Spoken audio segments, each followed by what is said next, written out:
You're very welcome to the Irish Political Roundup with me, Paul Brophy. We're flying solo this evening. My colleague Roisin Nick Cleric um, is not here, but we're going to keep we're going to keep her energy and enthusiasm going here on this important subject, the beautiful game as we call it, football.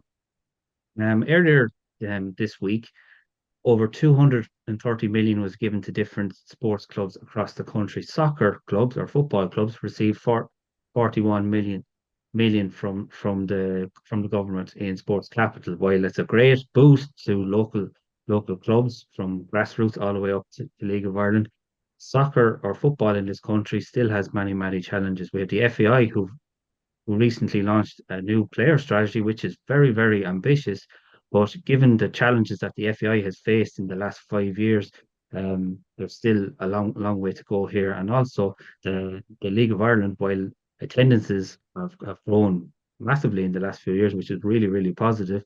Only very recently, Dundalk, a club that was founded in 1903, was very much on the edge of bankruptcy. Um, only only very recently. So it's a stark reminder that there are still issues in uh, football here in this country, but there's also positives and there's also opportunities. So I'm delighted to be joined by a bona fide League of Ireland legend, Martin Lawlor. Martin had a 20-year playing career in the League of Ireland across a number of clubs: Dundalk, Shamrock Rovers, Drogheda United, Galway United, to name but a few. Martin, of course, has won multiple league and cups, and he comes from a very established family within football. Between his dad and his brothers, they have played multiple hundreds of games in the League of Ireland. And of course, Martin is now secretary of the former Irish Professional Footballers Benevolent Fund. So looking forward to chatting about that and much more. Martin, you're very welcome to the Irish Political Roundup. Paul, it's a real honour and a pleasure to talk Irish soccer with Yeah, you, exactly. particularly yourself. We go back a little bit, and it's a wonderful opportunity to have a conversation Yeah, around exactly. Irish soccer and the state of it. And Yeah, yeah, really there's a interesting. lot going on, Martin. I suppose if we look at our national team, for example, I was just reading a stat there during the week that in 1992 Ireland was number six in the FIFA rankings. We're now down to 62 in the world. We have a new manager, Heider Himgramsson, from Iceland. He's lost his first two matches in charge against England and Greece. So, from what you've seen and where you think we are, what could our expectations be going forward? Well, I wouldn't have seen initially, and it's my humble opinion, Paul, I wouldn't have seen anything in the games that the new manager took charge of to suggest that we have an exciting future in the short term.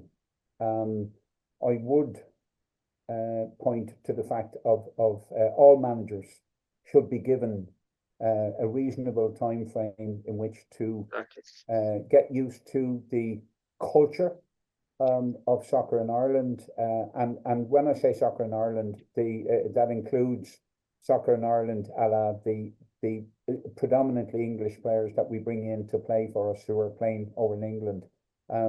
So I think he needs a period of time. But I do feel that there's a kind of a lack of seriousness or a lack of urgency around the need to really get ourselves not just back on the football map, a la what you described in terms of our position back in the 90s, but to really get to convince people that we're even on a pathway Yeah. towards improvement in our position. And I think that's very important.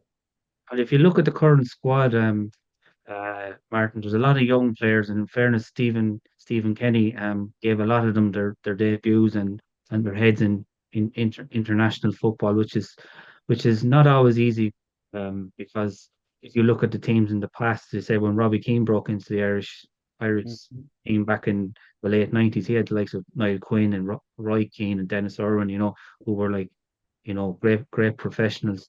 The new breed in there, they don't have the same level of experienced players to work with. But how would you assess Stephen Kenny's time in charge? Of course, you actually replaced Stephen Kenny at Longford Town when he went to Bohemians back in 2001. That's correct, and I done in a very very short window of time. I done an excellent job against all the odds in keeping Longford in the Premier Division, thankfully, and it worked out. And a great bunch of lads they were. Mm. More importantly, to just an opinion on Stephen, assessing Stephen's role, I would feel that the role of an international manager coming into a position, one of the key criteria of an international manager is results. Yeah, And second after results is a massive responsibility to the country and particularly to the supporters of the international team, Irish football supporters, the huge responsibility to them people to get results, to strive for results, because yeah, it's results that uplift the country. We saw that in the 90s, and it's absolutely. results that drive us into the positions, the wonderful positive position that you alluded to earlier on. And it's about results at international level. It's not about how many young players I blooded, how I changed a system. It's about pure results. And John Giles would have always alluded to it, like the fantastic wisdom that John always Yeah, spoke about was it's a results game at the top level in competitive international football. You don't get the opportunity, particularly for a small dot of a country like ourselves, to be changing massive amount of systems. We went in, we relieved Mick McCarthy of his position with one game to go, having by hook and by crook got us into a playoff position, and yeah, an absolutely outstanding figure like Mick McCarthy, who was revered uh, in Irish football by mm, everybody, was yeah, relieved of his duties with one game to go, and there was great confidence that Mick would deliver as he had done in the past and get us into a championship. Um, yeah, so I think there was a big mistake made there. I'm not laying the fault at anybody's feet, but I think the mistake was that Mick was relieved. The ensuing scenario, the ensuing running of the international team, mm, did not adhere to a principal rule of international football, which was to achieve results. Um, and I think there was a personal agenda of changing a style of football. We mm, went into a playoff game changing from a well-known style of play that Ireland always had with our limited yeah, resources, our limited technical ability at international level, yeah, and we went into a playoff game playing a brand new system with a whole lot of new players that never really were in the cauldron, the hot cauldron of international football. So that continued, and the confidence sapping results that came out of a long period of time, I think just drained the supporters of Irish international football. We became used to being beaten. The yeah. expectancy was that Would we you would be would you beaten. say Stephen Kenny, he had good ideas about trying to play more expansive football, but he didn't have the players to execute it. Like if you look at even you go back to Jack Charlton, um, Martin, the style of football was not the prettiest. It was very direct, hit it up to like Vayne or Tony Cascarino, but it got results. And same with Trapattoni, it mightn't have been the prettiest Yeah, um it's to exactly what I watch, but it got described, results. Paul. What you've just said there is exactly what I described. These managers came in, experienced, mature managers came in and said, "What have I got? What have we got? What is our resources? How best can we deploy those resources that will get us uh, potential results?" And they delivered to a very high level in comparison to the resources that they had. It uplifted the country, and it put us on the football map. We were respected as an Irish team. Were always difficult to play against. But when we changed a whole policy, and again, you always have to try and develop your players, develop your system, develop your underage system, and that's to be admired. But at international level, you try and achieve results while in the background you're changing technical ways, new approaches to coaching, new methodologies, etc. But you don't use international football as a practice to a practice environment to blood new players. You might blood one or two new players in an experienced team that have played together for 10 games, and the nucleus of the team are playing for each other. It's a hardcore nucleus, and you introduce one or two players off the bench for 20 minutes or 15 minutes. That's how you. And when you speak of development of players, Martin, the FAI have launched a fairly ambitious strategy, which includes a whole new player development pathway, which includes possibility of bringing in a third tier in the League of Ireland, to a tier below the first division, and a second tier within the ladies. In the women's football, of course, we can't forget the women, the Irish ladies that qualified for the World Cup last year, which was a phenomenal achievement. I know results didn't go our way, but it was a phenomenal achievement to get there. Nonetheless, it's very ambitious, Martin. I don't know, have you read it in real detail, but do you think, like a lot of these strategies, unless the money is behind it, it's just it's just words on paper. There's an old I think the FAI will get the backing to do it. There's an old Irish saying, first of all, a paper never refuses ink. And strategy documents are great, and they look good, and they're put together by academic type people who can speak a particular type of language that sounds good, etc., etc. So there's a theoretical side of presenting a scenario, and there's a reality, and the what you alluded to, what you described, player pathways, etc., all good. Improving facilities, the improvement in the ladies' game is all good. However, it's a little bit like what we spoke about earlier on.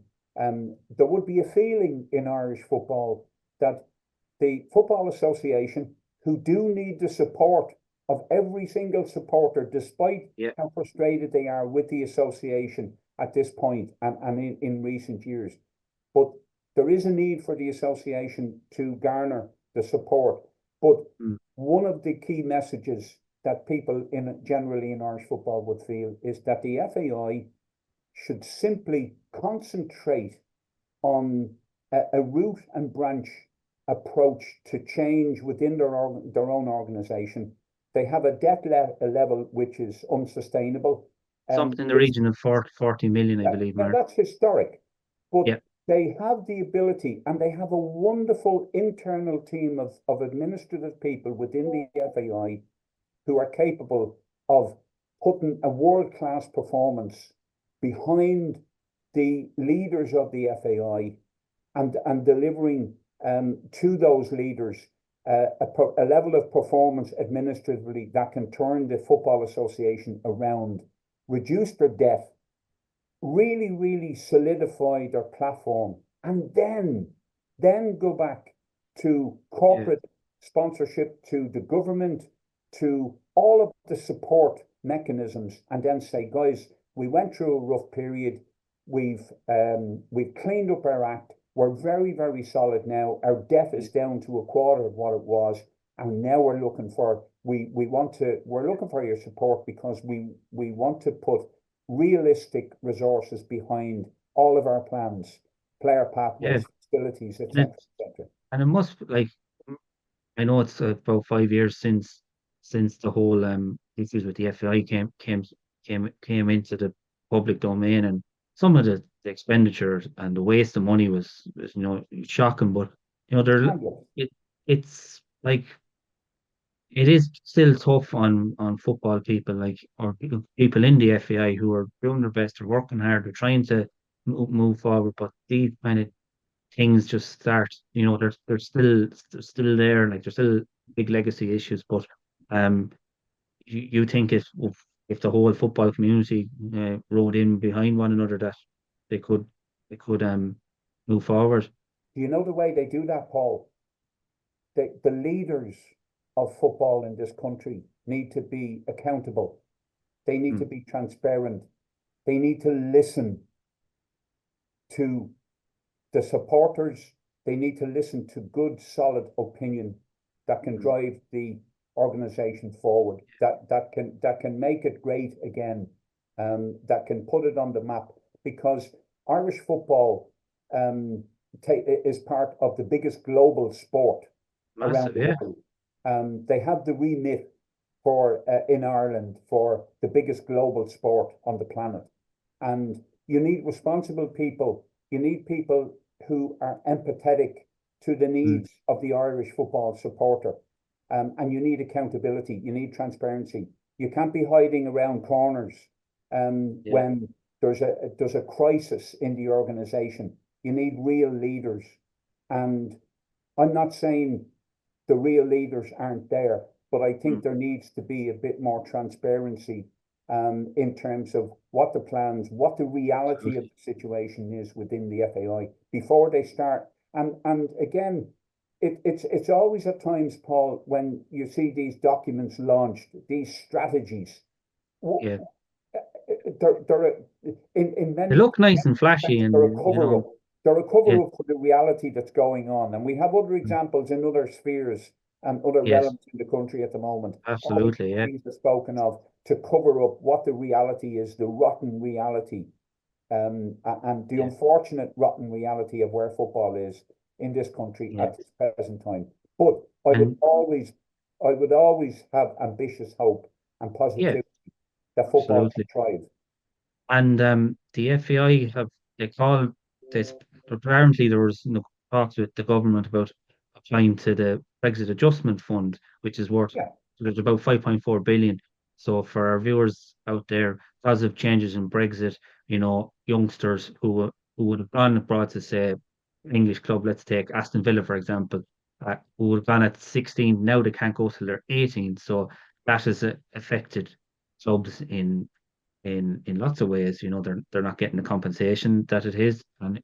and actually a lot of young players, particularly in the League of Ireland and other parts, they've gone to Italy and France and places like that. So that's actually a new departure there. But you know, it's really disappointing that the government could have looked at that, and, as they're saying, to fund Irish academies in League of Ireland clubs properly will cost about 10 million euros. And, you know, the money's there sitting up, and we didn't even apply for it. It's frustrates a lot of It was people. Paul, I mean, what question needs to be asked when two deadlines were missed Yeah. by a body of professional, well-paid people Mm, tasked with turning the organization around?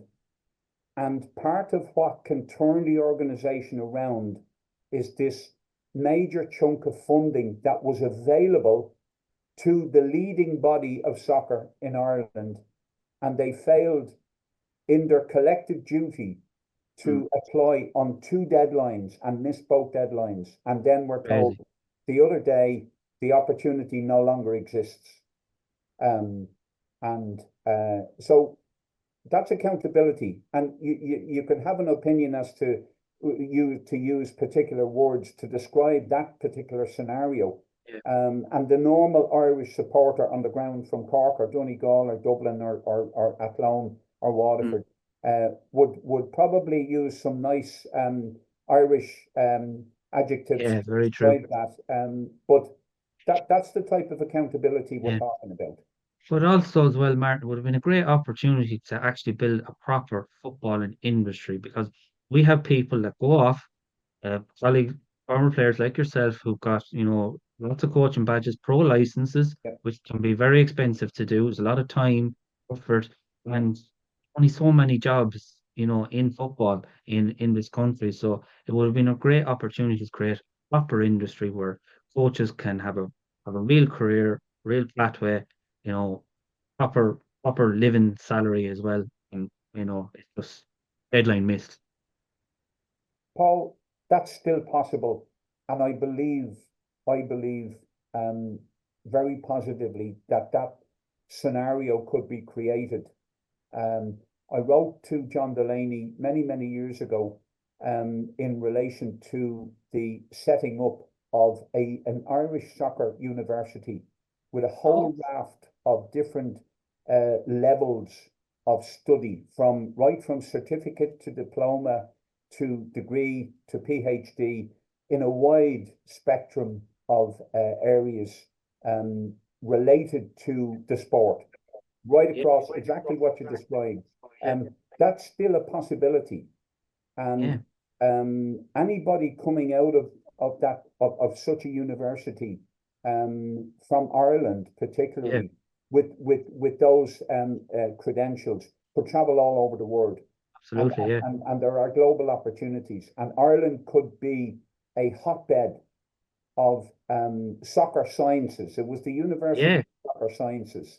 And what you describe is still possible, Paul, mm, but you need people with a really, really great imagination to think big.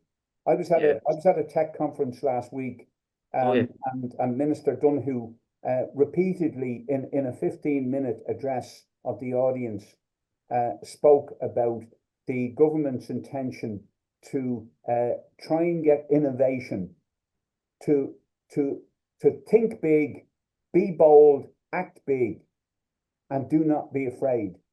And I think there is still a wonderful opportunity for the Football Association of Ireland to grasp yeah, the opportunity yeah.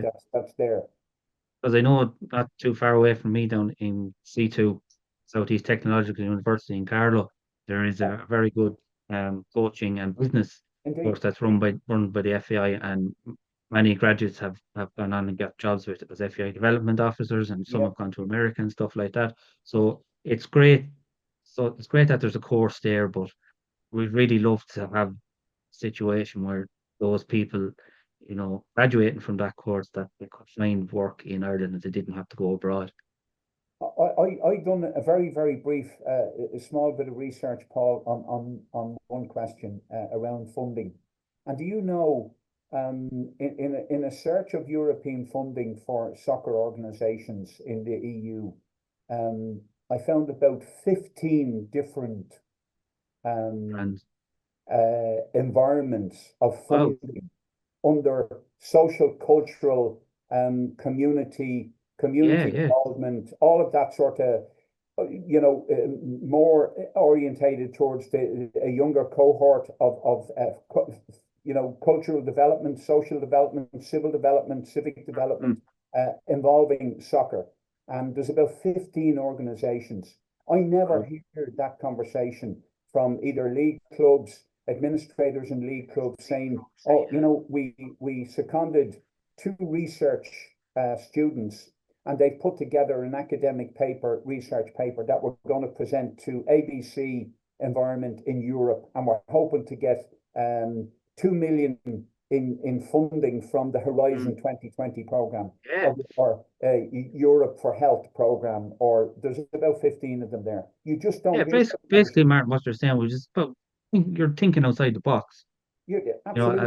as I remember talking to a lady, she worked in community development, and she said there's lots of little pots of money out there. And I suppose in your case, you're talking big pots, but they Yeah. are out there, and if you know where to look, you can be successful, and you can draw down those type of funds. I suppose, Martin, you had a stellar League of Ireland career. You played for over 20 years, won multiple leagues and cups.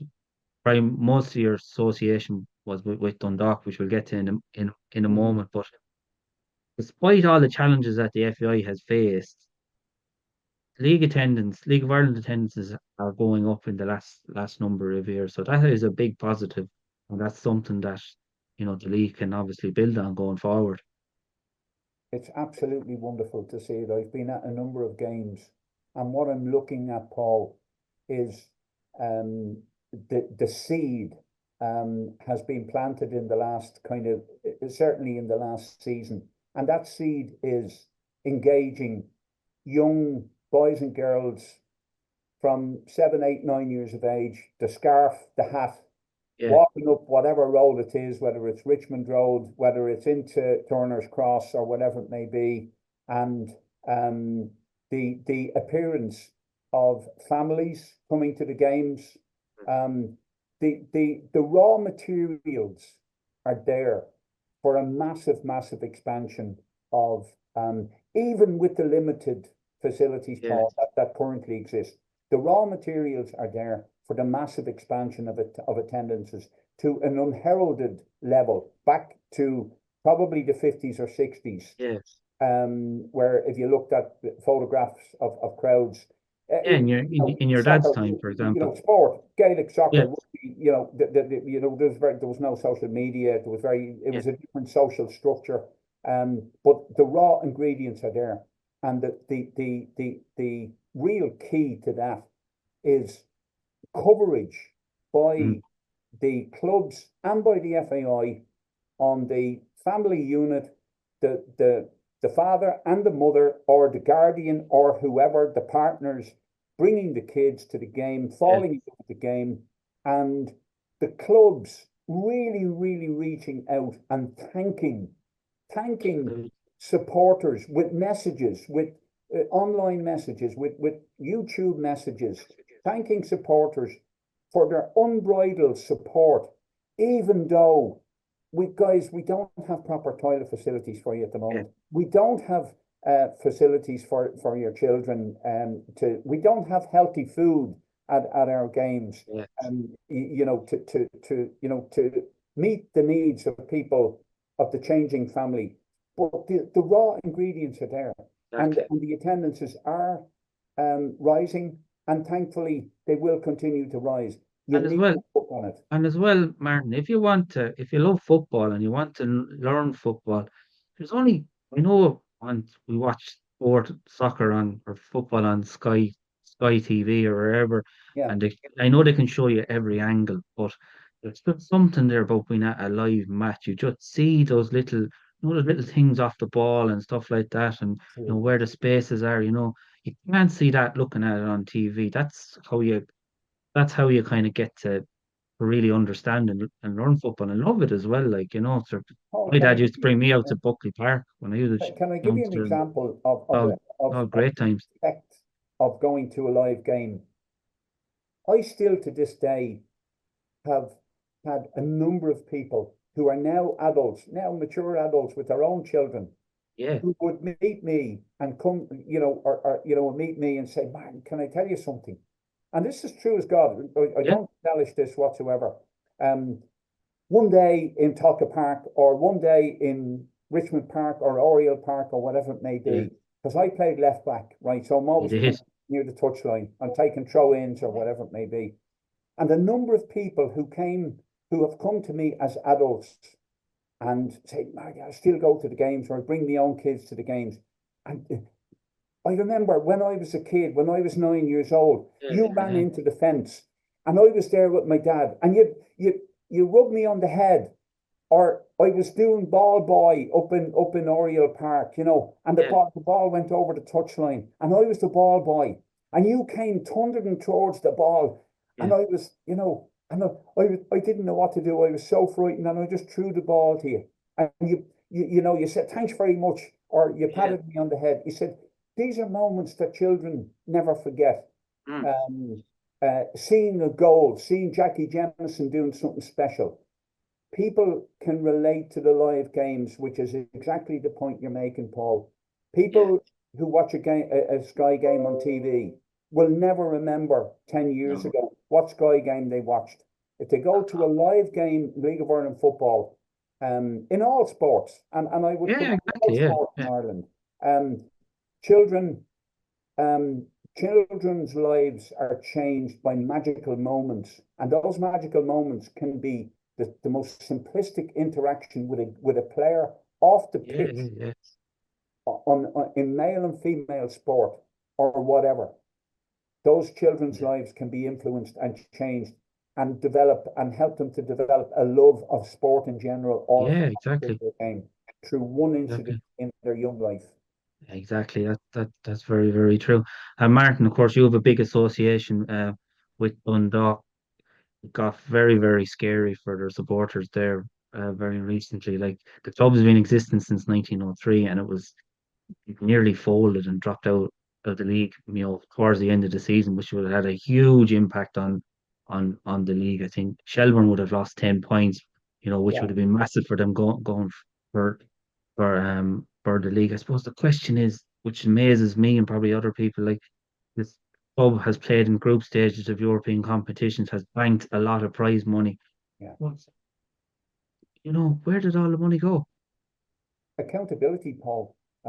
Accountability and transparency and the um the absolutely stark reality of whoever is running a club to associate the ownership and the running of that club to the responsibility that they have to their local community, whether Mm. it's Cork, whether it's Finn Harps, whether it's Derry or Dundalk or Bows, or the rivalry with Rovers or Pats or Shells or whatever. There's a massive, massive responsibility. And that's where you're looking for people who own these clubs to be empathetically Mm. connected to the supporters, the community of supporters, and who really have to put themselves on the line in terms of acknowledging what it means to real supporters who Yeah. support the club. And unfortunately, that was missing for the last number of years up in Dundalk. Mm. And I know football, it is a business and you have to run it Understood. prudently and stuff. But as you said, it in Dundalk, that's a massive, you know, part of the community. When Dundalk are doing well, town is town is doing well. When Sounds Dundalk are uplifting. struggling, the town, you know yourself.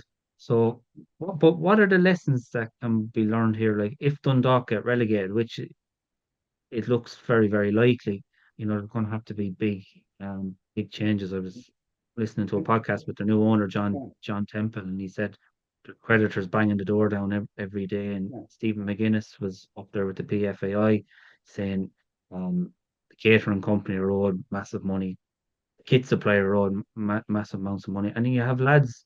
That's the players. They're full time players. It's their full time occupation, not getting in this day paid. and Like age, yeah, this, they still have bills like everybody else. of course. It's accountability.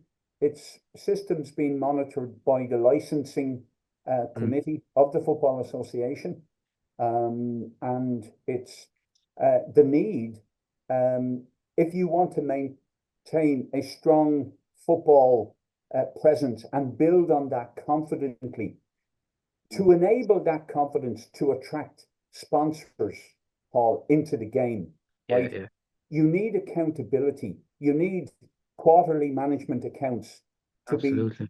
to be presented to any creditor. And a simple suggestion would be any creditor who's owed more than, let's say, pick a figure, 5,000 or 10,000, should on a quarterly basis be updated with the true and transparent Yeah, state of the club in order for that business to make a decision as to whether they can still keep supporting. The red flags are there or they're not there. We're delighted. We want to continue to support you. And with transparency and accountability, Paul, comes the greater likelihood, the stronger likelihood that sponsors are looking at the improved attendances, looking at the improved facilities, looking at the crowds, looking at hearing the conversations, yeah, yeah, saying, yeah. Jesus, there was 7,000 people at Dundalk. I'm a local life insurance agency. Mm, I wonder if we put 20 grand into that now, we might get a very, very good return over a 2 year period exactly. in terms of life insurance policies, etc., etc. But the association is with unaccountability, lack of transparency, Yeah, no information coming through to the supporters, and you have a 1903 supporters club always, unfortunately, trying to bridge the gap between the real supporters and trying to extract the information from committees and ownership committees, Yeah. which is a very sad state of affairs. And I think that pretty much sums up Dundalk Football Club at the moment. Yeah, exactly. And I know we've had a number of clubs have dropped out in the last few years. I know Kenny City was one. You've had Monaghan. You've had Kildare. Yeah, So we probably thought like we had Irish football had turned the corner that we weren't seeing yeah. this, but with Dundalk getting so close, being so close to the edge, it just goes to show you really can't take your eye off the ball. But I Or mean, it's not not. supporters, Paul. It's nothing to do with supporters.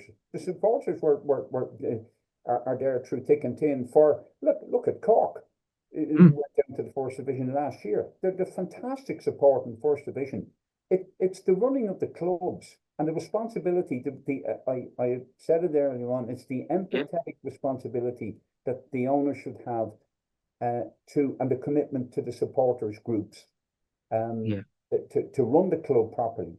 Um, and As I think it was seems it to Bill be Shankly too, said, too hard for without things to do. supporters you have nothing.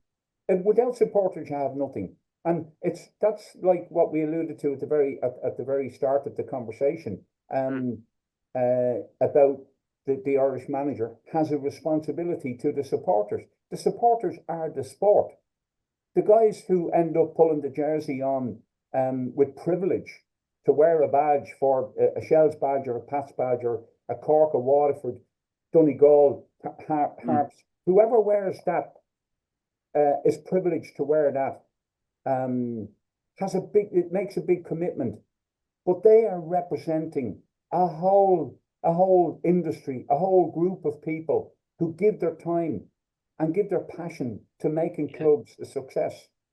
And then they're absolutely. repaid with lack of transparency at Yeah, the higher level. exactly. It's unfortunate. And it is. And Martin, you've been kind of back in the news a bit. I know um when you retired, you managed Drogheda. You won the league title with them in Yeah. 1999, and you managed Longford Town for a bit as well. But Mhm. since you left Longford Town, you've been kind of out of the game. But yourself and a couple of other former players, you've come together to form the Irish Professional Footballers Benevolent Association. You're acting as secretary. So, what exactly is your role and remit Well, first of with all, this Paul, organization? I'd have to say, I'd have to take my hat off straight away to the absolutely incredible committee that we have, and the extension of that committee into the rural cities of Galway and Waterford and Sligo, and Yeah, the support from the subcommittees is just majestic. And I'm just looking at some of the people involved with you on your committee, just some incredible. League of Ireland fans. Yeah, They'll know all about it. they're household names. Burnick, Shelburne. So I've, you've got a whole sorry. lot of people giving up their time. But what it is, Paul, is post career, Yeah, like in all sports, um, when the let's say we have a saying for it, when the lights go out, when the floodlights go out, there's a lot of sports people, men and women, who find a huge void in their mm, lives. And in generations up to more recent times, let's say up to about 20 years ago, maybe 15, 20 years ago, the sport in this country would have been part-time, yeah, predominantly. But you were still training 4 times a week and playing your match on the weekend. So it was practically full-time and you had a job as well, etc., etc. exactly. Yeah, Um, Thankfully, in more recent years, professional sport has entered into the realm of sports in general across rugby.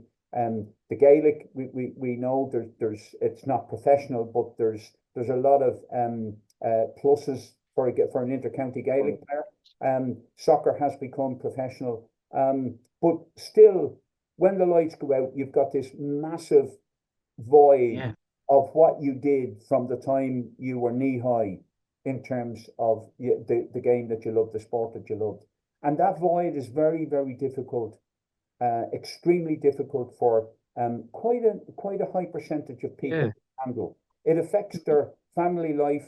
It affects them personally at a deep psychological level, Paul. Yeah. And there's a lot of unfortunate circumstances attached to the families of sports people. And with the result, with the void that's there, unfortunately, people turn to different habits that are not so great for family life, etc., etc. So a lot of people fall on hard times, and what we are formed to do is to support people across medical support in some areas, to make small contributions to medical situations, and that could be for the family or directly to the person.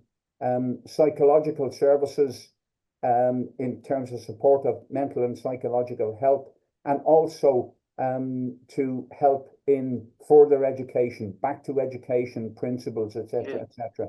That, you might get an ex-player, male, female, in their 40s, who maybe didn't do their leaving cert, etc., etc. They had part-time jobs, bits of jobs, and they suddenly at 40 want to go back and do a 2-year diploma in a particular subject matter. It could be coaching, but it also could be warehouse logistics. It could be digital skills to work in the financial services industry. So it's across those 3 particular banners. And what we have going at the moment, Paul, as we build the organisation, we have the wonderful support of Dr. Alan Byrne. We have some very professional people at legal level who are advising us, and we're building this platform of administrative stability in order for us to be able to, particularly in 2025, to be able to start supporting people across this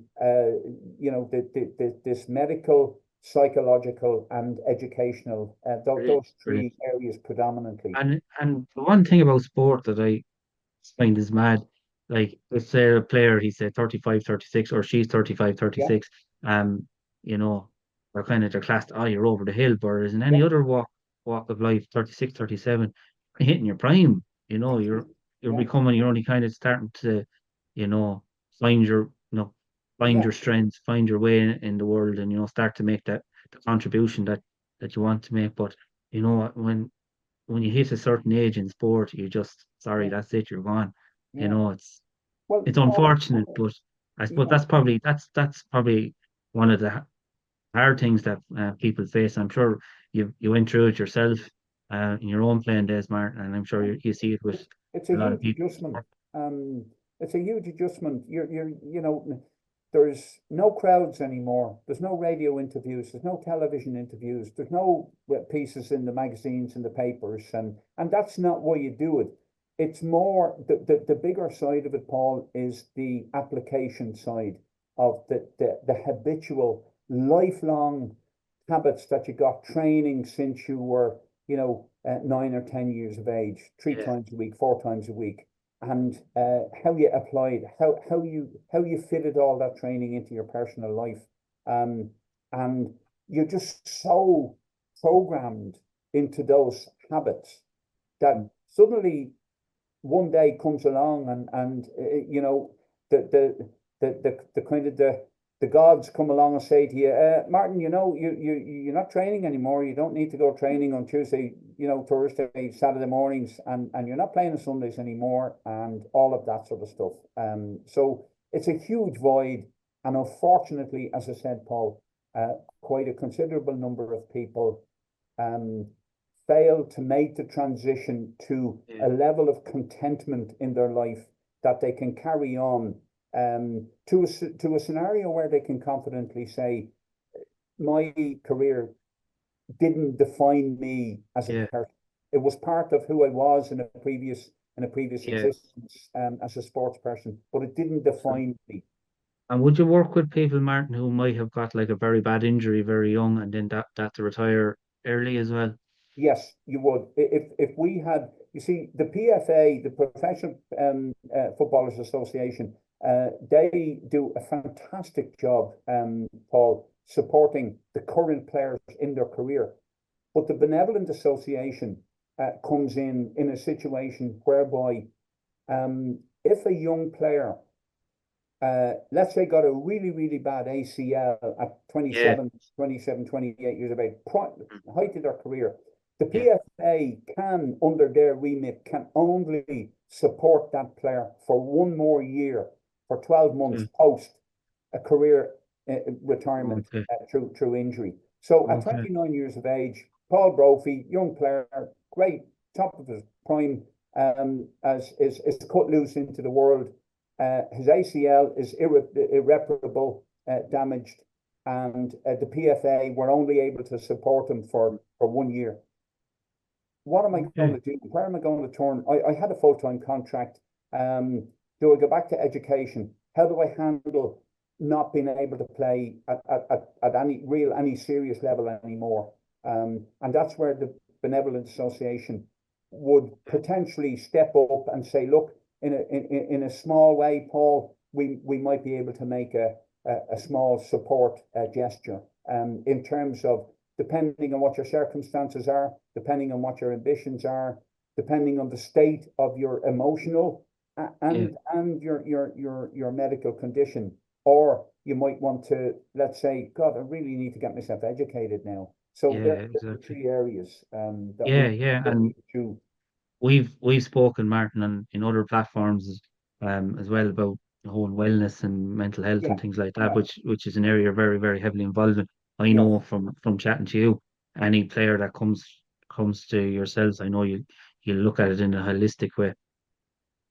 We would have Former player, I should say, sorry. we would have Paul, a totally separate ethics and kind of medicalized committee who would be small in nature, but they would make the decisions, Mm. and the decision to support somebody, the details of that of why would not be related to anybody other than that small professional. I'd imagine confidentiality, Yeah, something like this is confidentiality, massive. transparency, and confidence.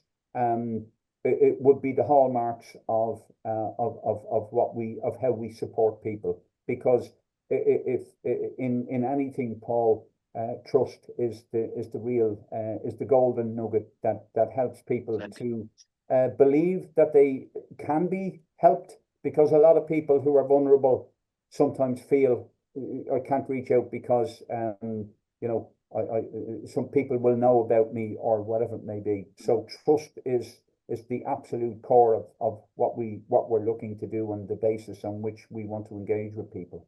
It's a fantastic idea, and I think the fact that you mentioned that the PFAI can only support, say, someone who gets a bad injury, for 1 year, it just, you know, time moves on then after that, and what happens next. So I think having yourselves, um, in that space as well, I think is going to be really, really important Yeah. for players who might fall in under difficult circumstances. But Yeah. Martin, I suppose before we finish up, just to go back to the where we started, Hmm. if you were to say the state of Irish football and, you know, what role do our, like, you know, let's be honest, there's going to be an election very, very soon. You Hmm. know, the football community, it's a big community and they vote, because it's an Irish political roundup. Yeah. What could the political class do to support Irish football more and try and realise the potential that it has?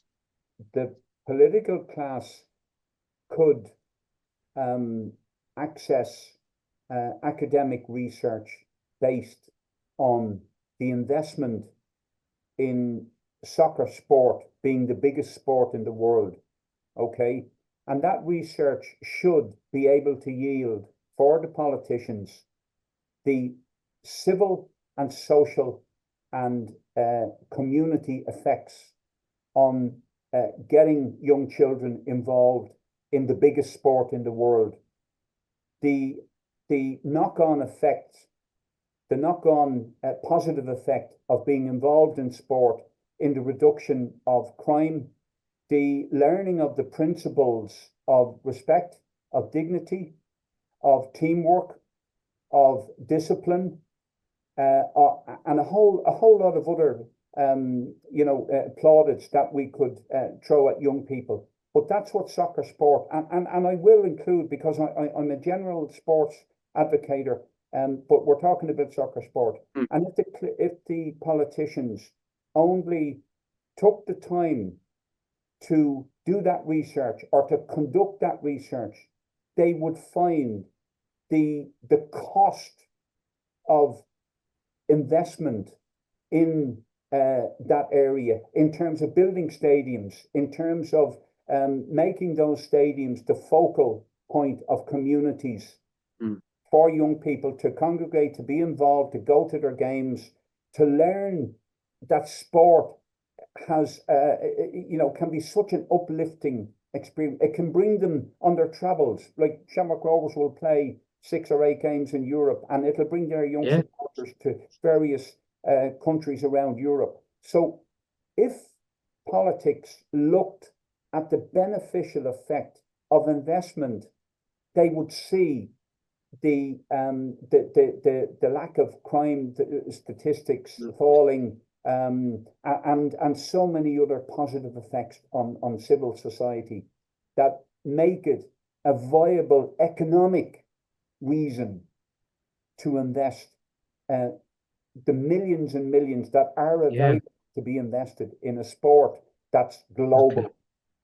Exactly. And we haven't mentioned Euro 2028 at all in the conversation. And there is a big, massive opportunity to build a huge legacy that could certainly help the future of the beautiful game here in Ireland, or football, soccer, whatever you want to call it. Well, Martin, it was an absolute pleasure chatting to you here on the Irish Political Roundup. It's been an absolute fascinating conversation. Times flew. I really enjoyed it. And as we say, speak from my colleague Roisin Cleric as well. It'd be brilliant to have you on again to talk all things sport or whatever topic that you'd like to talk about. From myself, Paul Brophy, I hope you enjoyed this program. Please do like, share, and subscribe to the Irish Political Roundup. So from me, Paul, Paul may I Brophy. say just Sorry. a quick word to last word to every Yeah, absolutely. supporter of Irish football. Yes.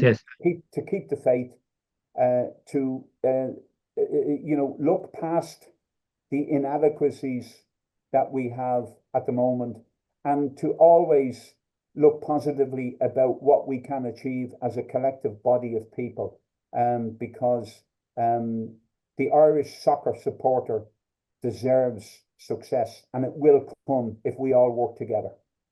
Absolutely. Martin Lawlor, thanks a million for taking the time to talk to us here in the Irish Political Roundup. It's been an absolute pleasure. And please God, we'll chat soon. You're very welcome, Paul. Thank you. Bye-bye.